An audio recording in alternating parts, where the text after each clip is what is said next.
Kain tayo mga idol. Ang pananghalian ko ngayon, adobo na may patatas at saka itlog. Saka meron tayo sabaw dito na upo, na sinabawang upo. Siyempre may kanin. Tikman muna natin yung sabaw. Init-init. Napakasarap.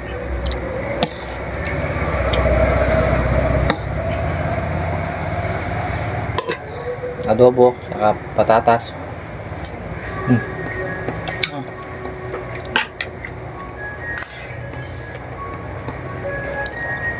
Napakasarap ng upo. Upo.